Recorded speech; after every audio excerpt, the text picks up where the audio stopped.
Andy Johnson, Minnesota State University. We are looking at the 5-step writing process.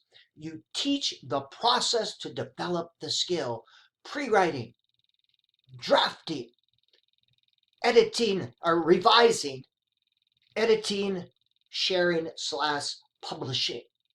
Today we're looking at step 2, drafting. Drafting is like a potter throwing a blob of clay on the potter's wheel. The goal is just to get the ideas on the page, on the paper.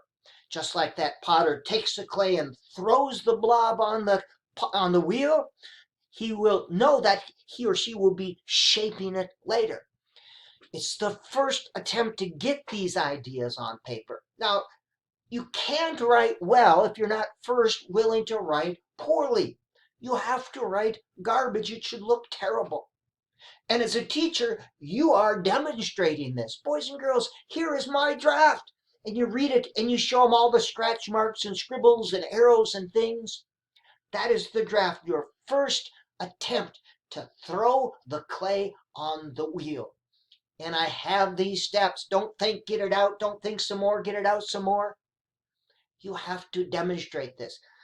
What happens often is with writers at any age, they start thinking, ooh, and they start editing, ooh, and those ideas get stuck here.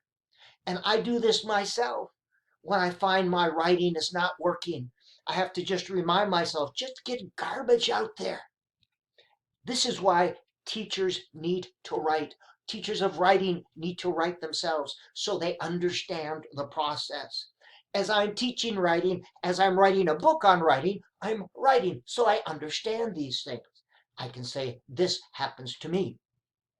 Now, in your classroom, a lot of these activities, especially in reading class, will be pre-write, draft, and share. It will take 2 to 10 minutes.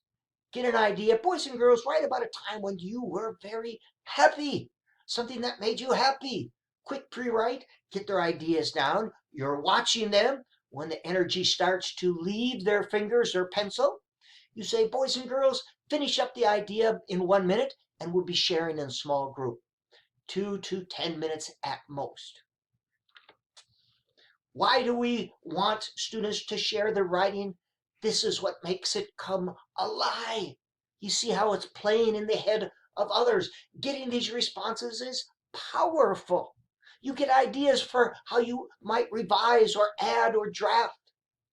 And to develop a sense of audience, you give them one. That's the best way to develop a sense of audience, to see how they're responding. How do you develop a sense of audience if you don't have one?